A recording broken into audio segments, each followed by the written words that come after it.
Daniel 11 confirmed. The story of Queen Charlotte is reflected in Daniel 11. God wants you to know the connection between the British Empire and Judah, the kingdom of Judah, in history also known as the Moors. God is revealing this because it is a truth that needs to be told. Up until the 1100s, there was an Arab and African occupation of Portugal. This is where King Alfonso found his wife, who was a Moor. In those times, the word was used to describe people of Arab or African descent.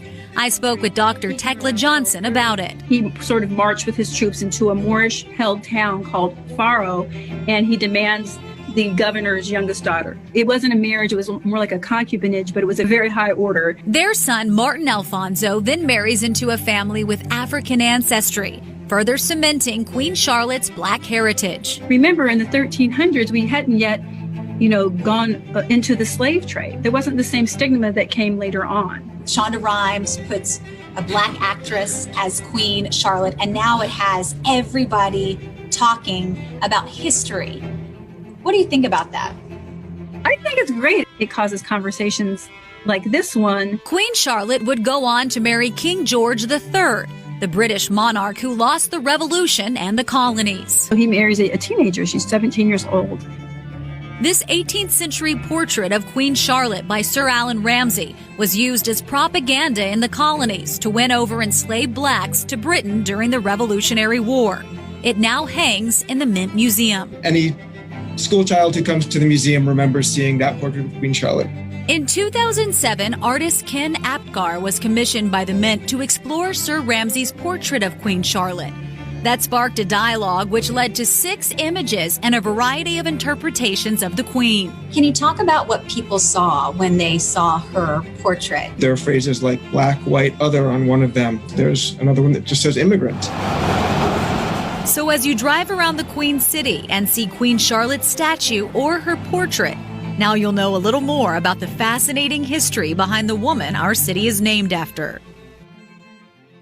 Now get this, some say when Prince Harry and Meghan got married, there were nods to Queen Charlotte. They got married on her birthday, and they received the title the Duke and Duchess of Sussex. Queen Charlotte's son was the first Duke of Sussex.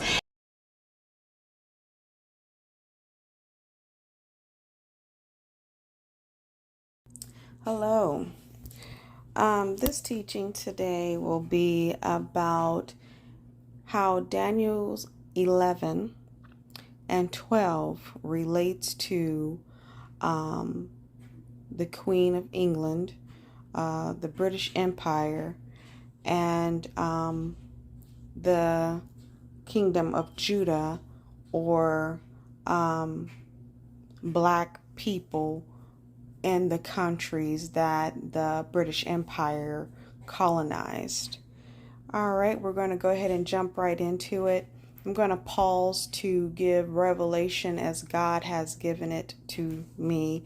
But right now we're just going to let it play, and then we'll pause as I move forward to give deeper insight.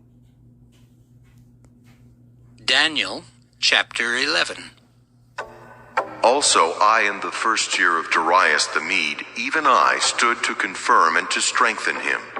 And now will I show thee the truth. Behold, there shall stand up yet 3 kings in Persia, and the 4th shall be far richer than they all. And by his strength through his riches he shall stir up all against the realm of Grecia.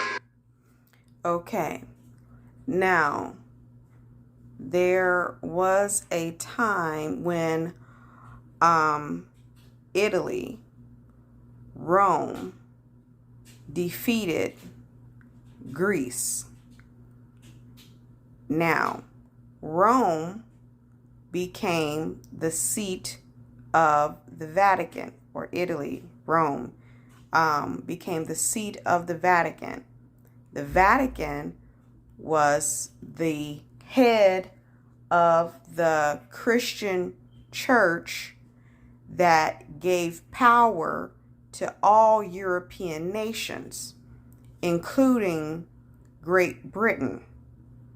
Great Britain at one point was under the power of the Romans, but through the Queen Elizabeth I, she chose to break away from the Catholic Church to form a new church, the Protestants. So let me say that again. And by his strength, through his riches, he shall stir up all against the realm of Grecia. Again, Rome, Italy defeated the Grecians in ancient history. I think it's 49 AD. You can look that up. And a mighty king shall stand up, that shall rule with great dominion, and do according to his will. And when he shall stand up, his kingdom shall be broken, and shall be divided toward the four winds of heaven, and not to his posterity, nor according to his dominion which he ruled. For his kingdom shall be plucked up, even for others beside those. And the king of the south shall be strong, and one of his princes, and he shall be strong above him, and have dominion. His dominion shall be a great dominion. And now, who is the king of the south? The king of the south is those that are of Judah, of Negev, which is where Judah is situated. Remember, the Negev, or the Negeb, or the south country, or the region of the south, or the district of the south. That's Negev, or again, the area where Judah is located. in the end of years they shall join themselves together, for the king's daughter of the south shall come to the king of the north to make an agreement. But she shall not retain the power of the arm, neither shall he stand, nor his arm, but she shall be given up, and they that brought her, and he that begat her, and he that strengthened her in these times. Like this one. Queen Charlotte would go on to marry King George III, the British monarch who lost the Revolution and the colonies. So he marries a Now, it says here that in the end of years, they shall join themselves together, for the king's daughter of the south, which is a daughter of Judah, shall come to the king of the north, which is the kings of Europe, to make an agreement, but she shall not retain the power of her kingdom. Neither shall he stand, nor his arm, but she shall be given up,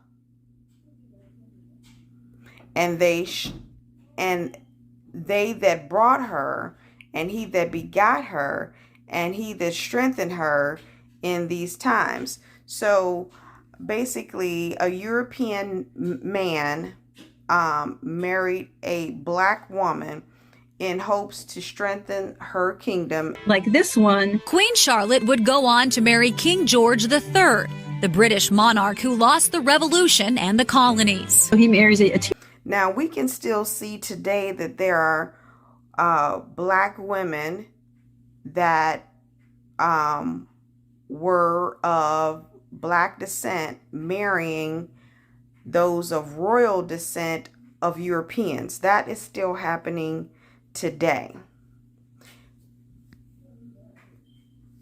Out of a branch of her roots shall one stand up in his estate, which shall come with an army, and shall enter into the fortress of the king of the north, and shall deal against them.